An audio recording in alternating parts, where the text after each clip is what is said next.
ഞാനൊരു ചടങ്ങിന്റെ അധ്യക്ഷ സ്ഥാനത്ത് നിന്ന് ഇറങ്ങി ഓടിയത്.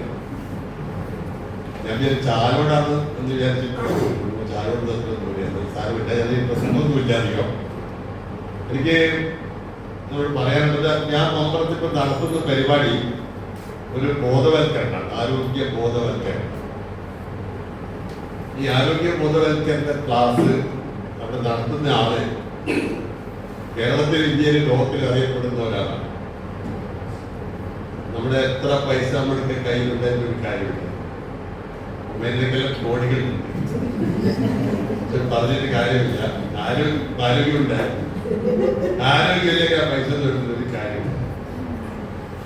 അതുകൊണ്ട് അങ്ങനെയുള്ള ഒരു ബോധവൽക്കരണ ക്ലാസ്സാണ് ഡോക്ടർ പ്രസാദിന്റെ ക്ലാസ്, കോഴിക്കോട് മെഡിക്കൽ കോളേജിൽ. നിങ്ങൾ അങ്ങനെ ഒരു ക്ലാസ് വെക്കണം എന്നാണ് എൻ്റെ അഭിപ്രായം.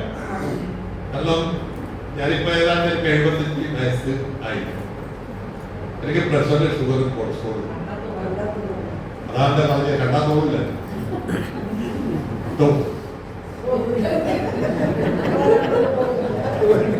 അപ്പൊ ഞാൻ പറയുന്നത്, എനിക്ക് പ്രഷറിലെ, ഷുഗറിലെ, കൊളസ്ട്രോൾ. ഞാൻ ജീവിതത്തിൽ ഒരിക്കലും നല്ലെടുത്തായിരുന്നത് എല്ലാവർക്കും അറിയാം. വീട്ടിൽ കാട്ടാളെ ഇപ്പൊ പത്നിക്ക് എന്ന് പറഞ്ഞു എല്ലാ പരിപാടികളും എടുത്തരാണ്. പക്ഷേ ഞാനിപ്പോ എന്റെ ജീവിതം എന്താണ് തിരിച്ചറിഞ്ഞത്. നിങ്ങൾക്ക് വളരെ സന്തോഷത്തോടെ ഇരിക്കുമ്പോൾ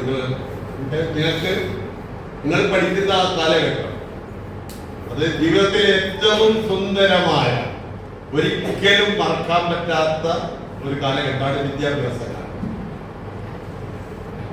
എനിക്കും ഉണ്ടായിരുന്ന ഒരു കാലഘട്ടം വിദ്യാഭ്യാസ കാലഘട്ടം. അത് പറഞ്ഞ കോളേജിൽ, തൊഴിൽ കോളേജിൽ എല്ലാം ഒരു കാലഘട്ടം. പക്ഷെ ഇന്ന് വരെ നമ്മൾ പഠിച്ച ഒരു കൂട്ടായ്മ, ഇതേപോലെ ഒരു കൂട്ടായ്മ എനിക്ക് നിങ്ങളോട് അസൂയ. കേരളത്തിലെ ഒരു മന്ത്രിയായ ആളുണ്ട്, നിർമ്മലഗിരി, MLA ആയ ആള് നിർമ്മലഗിരി. രണ്ടകോളയിൽ എന്റെ ബെഞ്ചിലിരുന്ന് പഠിച്ച ആള് കേരള മന്ത്രിയായിട്ടുണ്ട്, 19ാം ക്ലാസ്സിൽ ഇരുന്ന പഠിച്ച ആള് MP ആയിട്ടുണ്ട്, MLA ആയിട്ടുണ്ട്, MP, മന്ത്രിയായിട്ട് എല്ലാവരും. നമ്മളൊരു കൂട്ടായ്മ ഇതുവരെ നമുക്ക് ഉണ്ടായിട്ടില്ല. പക്ഷേ നിങ്ങള്, ഞാനിത് മനസ്സിലാക്കിയ, ദുബായിൽ നിന്ന് ഒരാള് വലിയൊരു ബിസിനസ്സുകാരൻ അതെല്ലാം ഇട്ടിട്ട് ഈ കൂട്ടായ്മയിൽ വന്നു. അതുകൊണ്ട് എനിക്കൊരു ഗുണം കിട്ടി, കൂട്ടായ്മയിൽ വന്നതുകൊണ്ട് എനിക്കൊരു ഗുണം കിട്ടിയിട്ടില്ല കേട്ടോ. അപ്പൊ ഞാൻ പറയുന്നത്, നമ്മൾ ഇതല്ലാതെ നമുക്ക് എന്താ വേറെ ഉള്ളത്? എന്തായാലും നമ്മൾ ഇന്നലേക്ക് നാളെ നമ്മള് ഗമിക്കും. പക്ഷെ നമ്മൾ മരിക്കുന്നതിന് മുമ്പ് നമ്മൾ ഒന്നിട്ട്, ഞാൻ എന്റെ ബോധ്യമാണ് ഞാൻ പറയുന്നത്, ആരെ പറയിപ്പിക്കാതെ, ആരെ ഉപദ്രവിക്കാതെ, ആരെ ആശ്രയിക്കാണ്ട് കിടന്നിട്ടൊന്നും പോവാണ്ട് അങ്ങ് വരിക്കണം വേണ്ടേ? ആരോഗ്യത്തോടു കൂടിയിട്ട് നമുക്ക് ജീവിക്കപ്പെടണം, ആസ്വദിച്ച് ജീവിക്കപ്പെടണം. എന്റെ ചിന്താഗതി ഇപ്പൊ അതാണ്, ആസ്വദിച്ച് ജീവിക്കുക, ആസ്വദിച്ച് ഭക്ഷണം കഴിക്കുക, എല്ലാവരും ആസ്വദിച്ചിട്ടാണ്. പിന്നെ ഇത് കഴിഞ്ഞിട്ട് ചില മലയാളം പറയുന്നത്, ഇത് കഴിഞ്ഞ സ്വർഗലോകത്ത് സുന്ദരിമാർ കൂടെ ജീവിക്കാനുള്ള ആളെല്ലാം അടിയപ്പെടുത്താന്ന് പറയുന്നുണ്ട്. പക്ഷെ അവിടെ പോയിട്ട് ഇന്ന് വരെ ഒരു കത്ത്, ഇന്ന് വരെ അവിടെ പോയ ഒരാളെ കത്തും തന്നിട്ടില്ല, മണിയൊന്നും തന്നിട്ടില്ല, ഒരു ഫോൺ കോൾ തന്നിട്ടില്ല. അപ്പൊ അതുകൊണ്ട് ഞാൻ പറയുന്നത്, നമ്മൾക്ക് ഇവിടെ ഈ ജീവിതം ഇത് തന്നെ സ്വർഗം.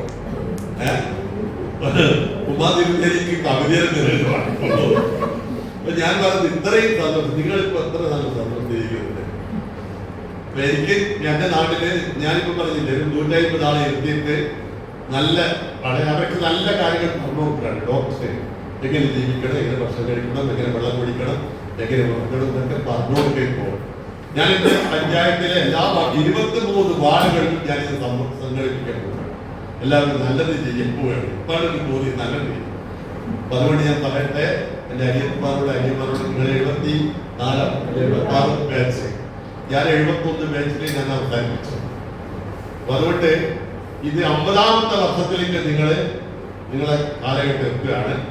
ഇനിയും ഇതുപോലെയുള്ള സന്തോഷകരമായ കൂട്ടായ്മകൾ നടത്തി ഈ ഒരു സൗഹൃദ കൂട്ടായ്മ അതേപോലെ അപങ്കുരം തുറന്നു പോകാൻ സർവശക്തനായ ദൈവം നിങ്ങളെ അനുവദിക്കട്ടെ, അതിന് സാഹചര്യം ഉണ്ടാവട്ടെ എന്ന് മാത്രം പറഞ്ഞുകൊണ്ട് ഞങ്ങൾക്ക് ഗ്ലാസ് വെള്ളത്തിനെതിരെ അത് കുടിച്ചിട്ട് ഞാൻ പോകും. ഈ ചടങ്ങ് ഔപചാരികമായി ഉദ്ഘാടനം ചെയ്ത